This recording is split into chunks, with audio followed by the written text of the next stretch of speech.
Allah itu menganugerahkan akal pada kita dengan jutaan potensi yang luar biasa. Hanya kita saja yang mungkin kurang aktif menggalinya. Terus kita minder, kita rendah diri, yuk akhirnya terus kita tenggelam, menenggelamkan potensi kita sendiri.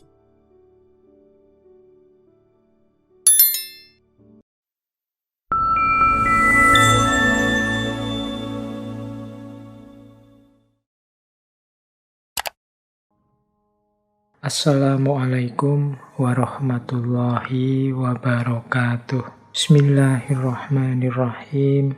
Kita mulai tema creative thinking atau berpikir kreatif. Saya ulang sebentar ya definisi berpikir itu. Ini sebenarnya istilah sehari-hari sering kita pakai. Bahkan kita sering nyindiri orang yang ndak mau mikir, ndak mau berpikir. Misalnya, mbok yo mikir dong, atau diksi-diksi yang semacam itu. Itu menunjukkan bahwa orang itu kalau disebut ndak mikir, orang itu kalau disebut ndak bisa berpikir, itu sesuatu yang memalukan bagi dirinya. Makanya banyak orang nyindir orang yang dianggap ndak bisa berpikir. Semoga teman-teman yang ikut ngaji malam hari ini tidak termasuk orang-orang yang anti berpikir. Tidak mau menggunakan akalnya. Berpandangan sangat negatif terhadap penggunaan akal budi.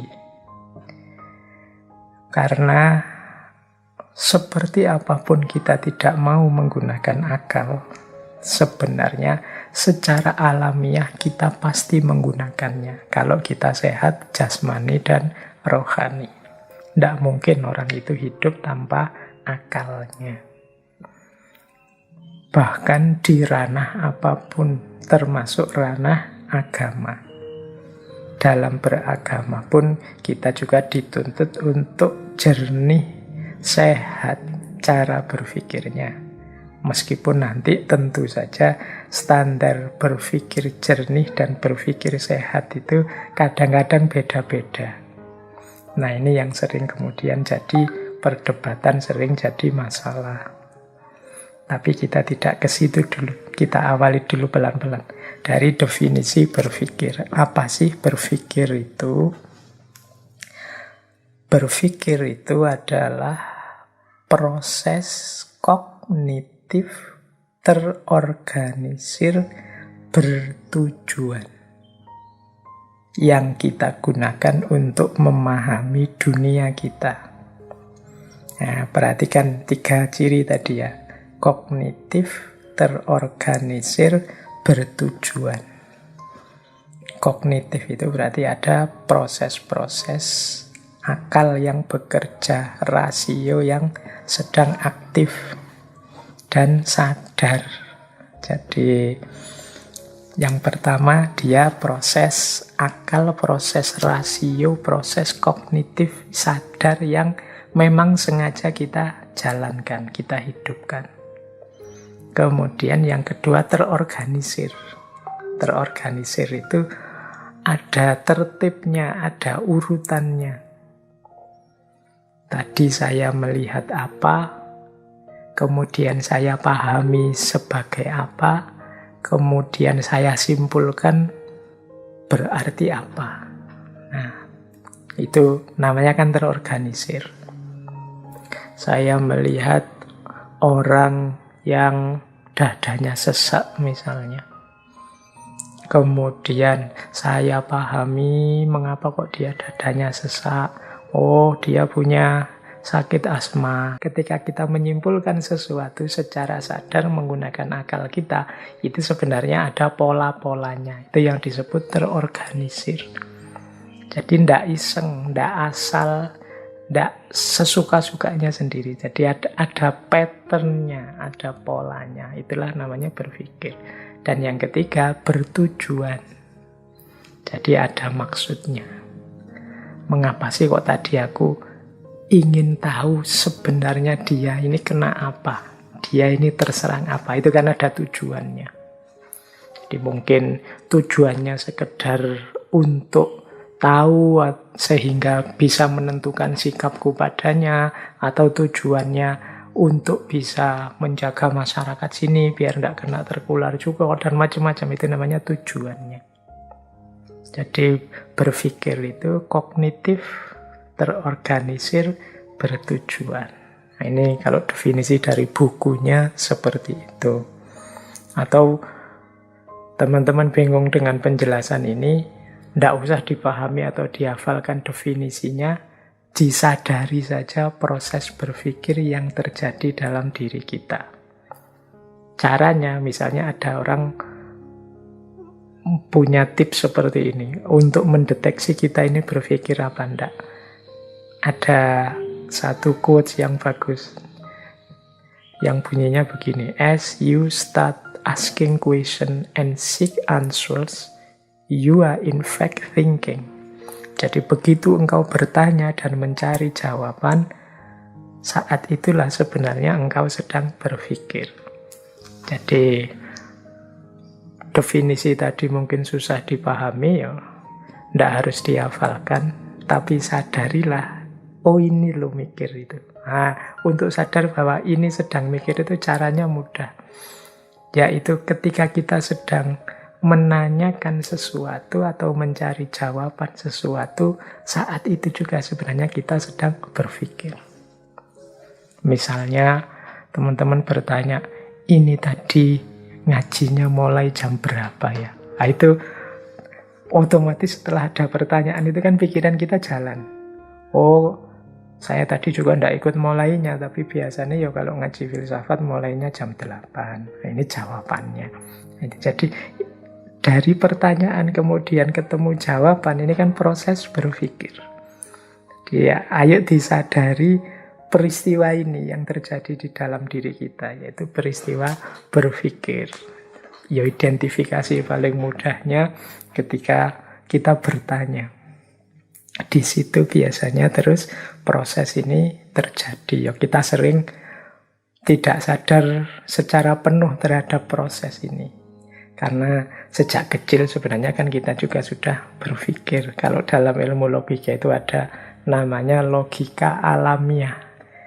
Logika alamiah itu ya cara berpikir yang alami. Orang itu tidak harus kuliah logika, kuliah filsafat, membaca buku-buku logika, sebenarnya juga sudah bisa berpikir. Ya, contohnya misalnya bapak-bapak ibu kita dulu, kakek nenek kita, itu kan mungkin tidak pernah kuliah filsafat, tidak pernah membaca buku-buku logika, tidak pernah ikut ngaji filsafat, tapi kan mereka mampu hidup dengan baik, dengan benar, bahkan selaras dengan hukum-hukum alam sunnatullah. Itu kalau dalam filsafat ya memang setiap orang itu punya logika alamiah. Jadi secara alami memang Allah memberi anugerah manusia kemampuan berpikir. Hanya saja nanti dalam problem tertentu, masalah-masalah tertentu, hal-hal tertentu, butuh pendalaman-pendalaman berpikir, butuh analisis-analisis yang lebih dalam, yang tidak bisa dipikirkan sambil lalu. Ada konsep-konsepnya, ada teori-teorinya. Nah, ini nanti jejernya logika alamiah yang dikenal dengan nama logika ilmiah. Jadi ini nanti ada di kuliah atau pelajaran logika. Bedanya logika yang alamiah dan logika yang ilmiah. Jadi ada kan orang yang bilang, alah ngapain sih pakai belajar logika segala, belajar filsafat segala. Saya tidak pernah belajar filsafat juga bisa mikir. Ya, secara alamiah memang manusia punya kemampuan berpikir. Cuma nanti ada problem-problem tertentu yang kita butuh skill, cara berpikir yang tidak bisa digeneralkan begitu saja dianggap sama. Butuh pemahaman-pemahaman khusus, bahkan butuh rumus-rumus khusus. Kalau di kuliah logika sering saya beri contoh, misalnya kita itu kan sering misalnya berpikir logis itu, Sederhananya sering pakai contoh, semua manusia mati, saya manusia, maka saya mati. Itu kan kita sering pakai contoh ini. Ini secara alami orang juga bisa menerima itu. Tapi kalau ada kasus khusus, misalnya kalimatnya diganti. Setiap bapak adalah laki-laki. Saya laki-laki. Berarti saya, itu kalau pakai rumus tadi itu harusnya berarti saya bapak. Tapi kan tidak mesti kalau yang mengucapkan kalimat ini teman-teman yang belum nikah kan ya. Jadinya tidak cocok, tidak pas. Nah ini salah satu contoh ya kita harus paham teorinya, paham rumusnya. Nah kalau ini tidak bisa disimpulkan sambil lalu, harus dipikir lebih dalam lagi. Ini salahnya di mana, tidak pasnya di mana. Di sini nanti kita perlu logika ilmiah. Nah, itu contoh sederhana. Bagaimana dalam hidup ini kita butuh belajar kemampuan berpikir. Baik, kita lanjutkan. Jadi paling tidak sekarang ngerti yang dimaksud berpikir. Nah, berpikir itu secara umum ada dua tipe. Ini yang satu sudah saya sampaikan dulu. Jadi dua tipe ini, yang pertama adalah critical thinking, berpikir kritis. Yang kedua adalah creative thinking, atau berpikir kreatif. Malam ini kita lanjutkan tipe yang satunya, yaitu berpikir kreatif. Kalau yang berpikir kritis itu kan ada menganalisis, mengevaluasi, menalar, dan lain sebagainya. Nah, kalau creative thinking itu hasilnya adalah ide-ide baru, gagasan-gagasan baru. Itu namanya creative thinking atau berpikir kreatif. Ini cara berpikir yang berbeda, meskipun saling membutuhkan, saling mendukung. Jadi yang satu kritis, yang satu kreatif. Nanti kalau masuk mungkin ilmu tentang neuroscience itu sering penjelasannya dikaitkan dengan bagian otak manusia.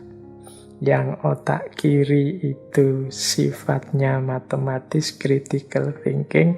Yang otak kanan itu berhubungan dengan imajinasi kreatif. Dari situ lahir ide-ide baru, gagasan yang baru. Nah, kombinasi dari berpikir kritis dan berpikir kreatif inilah nanti manusia menyelesaikan problemnya. Manusia membuat keputusan-keputusan. Kalau orang hanya kritis saja tapi tidak kreatif, ya bagus. Dia hidup dengan tepat, dengan benar, tapi hidupnya tidak berkembang. Ya macet di situ-situ saja, muter di situ saja. Tidak ada ide baru, tidak ada gagasan baru. Jadi kalau ada pertanyaan, Pak, Indonesia ini kok tidak maju-maju ya Pak? Inovasi-inovasi, sains, teknologi kok tidak berkembang? Kita ini kok hanya konsumen saja ya Pak? Hanya mengkonsumsi produk-produknya orang, gagasan-gagasan, ide-idenya orang. Nah, itu mungkin salah satu jawabannya adalah banyak di antara kita yang kurang kemampuan berpikir kreatifnya. Yang kritis mungkin sudah banyak. Yang kritis itu kan kelihatan lah kalau teman-teman nonton podcast-podcast, medsos-medsos, orang diskusi, orang menganalisis ini, menganalisis itu kita banyak sekali ahlinya, komentator ini, komentator itu di mana-mana ada.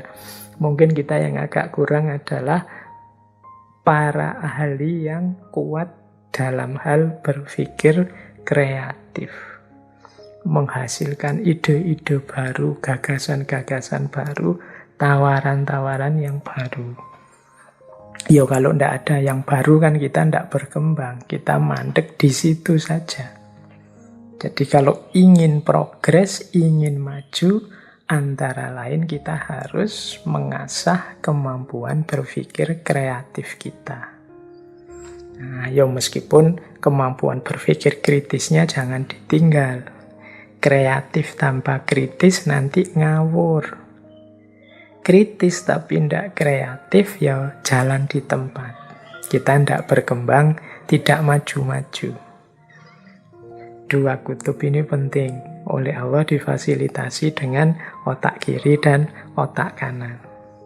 Yang punya kapasitas yang berbeda, keahlian yang berbeda. Ini yang berarti di antara bentuk syukur kita terhadap anugerah Allah itu, ya mari kita optimalkan dua-duanya. Critical thinking dan creative thinking.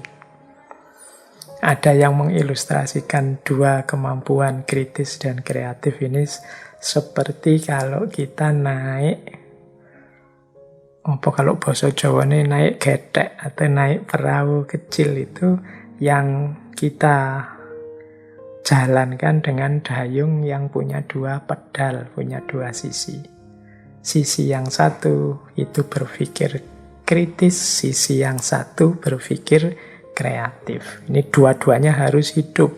Jangan hanya satu. Kalau hidup hanya satu, ya perahumu, gedekmu tidak akan maju pesat, tidak akan cepat jalannya. Mungkin malah terombang-ambing. Dua-duanya harus imbang sehingga mengarahkannya jadi mudah.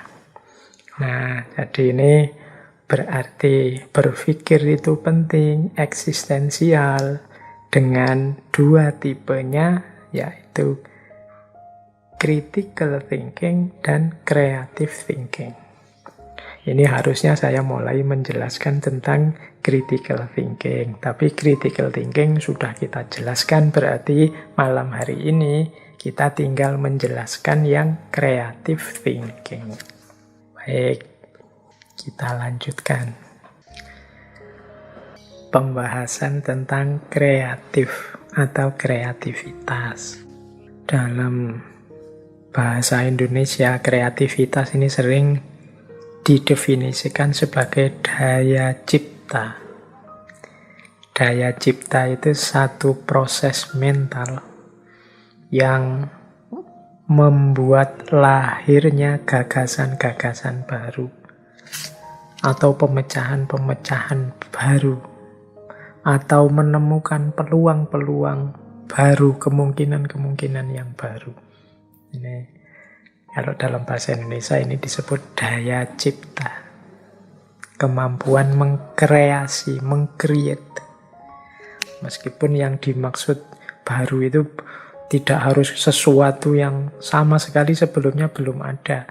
Bisa juga dalam bentuk kombinasi-kombinasi. Bisa dalam bentuk merangkai yang sudah ada, yang sebelumnya dikenal sehingga jadi sesuatu yang baru. Misalnya dulu orang kenalnya handphone itu sebagai alat komunikasi. Tapi kemudian gagasan tentang handphone ketemu dengan gagasan tentang kamera, digabung jadilah smartphone misalnya. Hari ini kan smartphone itu ya handphone kita yang ada berbagai macam alat di situ. Tidak hanya kamera sebenarnya. Tapi ini sebenarnya menunjukkan sesuatu kreasi, daya cipta yang luar biasa, menggabungkan ide-ide yang ada sebelumnya. Jadi kamera kan orang sudah kenal sebelumnya, handphone orang sudah kenal sebelumnya. Nah, nanti handphone yang ada kameranya itu sesuatu yang genuine. Nah, ini namanya kreativitas. Peradaban manusia itu berkembang, maju, progres karena kuncinya adalah daya kreasi atau daya cipta atau kreativitas ini. Maka berpikir kreatif seperti saya bilang tadi nanti menjadi kuncinya kemajuan. Baik, saya lanjutkan. Nah, malam hari ini kita akan banyak belajar dari seorang tokoh yang dikenal sering dan banyak menulis tentang teknik berpikir termasuk berpikir kreatif ini. Namanya adalah Edward de Bono. Teman-teman mungkin pernah membaca buku beliau ya, ada beberapa yang populer sekali, misalnya 6 topi berpikir, berpikir lateral, dan lain sebagainya. Beliau ini dokter, psikolog, penulis, filosof yang berasal dari Malta. Nah, malam hari ini kita akan mengambil beberapa teori dan konsep dari beliau tentang berpikir, khususnya berpikir kreatif ini. Menurut Edward de Bono, kreativitas itu adalah sumber daya manusia yang paling penting. Kata beliau, kalau tidak ada kreativitas, tidak akan ada kemajuan, maka kita selamanya hanya akan mengulang hal yang sama. Kalau manusia itu tidak kreatif, kita mungkin hari ini memakai baju yang sama, seperti manusia-manusia purba, manusia primitif zaman dulu. Mungkin kayak baju kita masih kayak Flintstone itu, mobilnya ya masih mobil kayak di Flintstone itu, tidak berkembang-berkembang sampai sekarang. Tapi kan manusia itu kreatif. Jadi selalu terjadi kemajuan dan perubahan. Kuncinya apa? Daya kreativitas. Maka malam hari ini mari kita latihan berpikir kreatif dalam rangka memenuhi amanat Allah untuk memajukan dan memakmurkan bumi. Nah, kita lanjutkan lagi. Menurut Edward de Bono lagi, berpikir kreatif itu bukan bakat, tapi satu keterampilan yang dapat dipelajari. Ia memberdayakan manusia dengan menambah kuat kemampuan alaminya, produktivitasnya, dan keuntungan-keuntungan lainnya. Jadi ini penting ya, kita garis bawahi. Berpikir kreatif itu bukan bakat, tapi keterampilan yang dapat dipelajari. Berarti teman-teman tidak boleh alasan, Pak, saya tidak bisa Pak kalau disuruh kreatif itu. Saya tidak bisa Pak kalau saya disuruh mencari solusi, menemukan ide-ide baru. Saya itu makomnya hanya follower Pak. Saya itu konsumen, bukan produsen. Termasuk dalam hal pikiran. Nah, ini berarti kalau mengikuti pikiran Edward de Bono tadi, tidak begitu. Mungkin itu hanya alasan kita saja, dalih kita saja karena kita malas. Setiap orang itu bisa. Ini seperti keterampilan. Ya keterampilan itu memang kalau kita tidak belajar, tidak melatih diri, ya memang tidak bisa. Tapi kalau kita mau dan serius melatih diri, insya Allah bisa. Wong itu keterampilan yang bisa dipelajari. Tidak ada hubungannya dengan bakat. Jadi jangan alasan, tidak bakat saya mikir itu Pak. Tidak bakat saya filsafat itu, tidak bakat. Tidak, itu keterampilan kok. Itu alat yang bisa kita pakai dan kita bisa belajar cara memakainya yang benar. Jadi keterampilan berpikir atau thinking skill. Ini penting karena sering saya dengar orang dengan dalih ini kemudian tidak mau belajar untuk cara berpikir yang benar, belajar logika atau belajar filsafat. Tidak, ini bukan bakat, tapi keterampilan. Berarti kuncinya ada kita mau atau tidak untuk berlatih dan belajar sampai kita menguasai keterampilan itu. Mungkin nanti ada yang tanya juga, tapi kan ndak belajar juga ndak apa-apa toh Pak, ndak berlatih di situ ndak apa-apa toh Pak, kon ndak wajib, ndak ada dalilnya juga. Misalnya ada yang ngeyel begitu, iya, ayo itu hakmu sih mau belajar untuk terampil apa ndak, tapi jangan lupa berpikir kreatif itu kunci kemajuan. Kunci kita sukses menjalankan berbagai kewajiban-kewajiban kemanusiaan dan juga kewajiban kehambaan. Jadi itu garis bawah dari pandangannya Edward de Bono bahwa berpikir kreatif itu tidak ada hubungannya dengan kapasitas kita atau bakat kita. Makanya ada quote yang terkenal sekali yang bunyinya stop killing your own ideas. Berhenti membunuh gagasanmu sendiri. Bagaimana kok orang membunuh gagasannya sendiri? Dengan cara dia tidak mau berpikir. Coba dia mau berpikir, coba dia mau mengembangkan pemikirannya. Mungkin dari dirinya akan muncul ide-ide segar, gagasan-gagasan yang luar biasa, yang manfaat maslahatnya banyak. Jadi, stop killing your own ideas. Jadi, jangan membunuh dirimu sendiri secara intelektual. Nah, itu mungkin maknanya begitu. Membunuh diri secara intelektual itu dengan tidak mau mikir atau punya pandangan biar yang pinter-pinter saja Pak, yang lain saja yang mikir. Saya tidak nyampe Pak, saya tidak tuh saya mikir sampai ke sana. Kan ada yang pendiriannya seperti itu. Nah, itu mirip seperti kritik dari quotes ini, stop killing your own ideas. Jadi mbok jangan bunuh diri intelektual. Ayo berjuang. Ya namanya berjuang ya tetap semampu kita. Jangan mau berhenti berpikir. Ada pandangan bahwa setiap orang itu sebenarnya kreatif. Tidak ada kok orang itu tidak kreatif. Ada pandangan juga semakin kita percaya bahwa kita kreatif, semakin kita akan kreatif. Mengapa kok ada orang yang merasa dirinya tidak kreatif? Pertama-tama karena dia sejak awal sudah tidak percaya bahwa dirinya kreatif. Allah itu menganugerahkan akal pada kita dengan jutaan, puluhan, mungkin ratusan juta potensi yang luar biasa. Hanya kita saja yang mungkin kurang aktif menggalinya.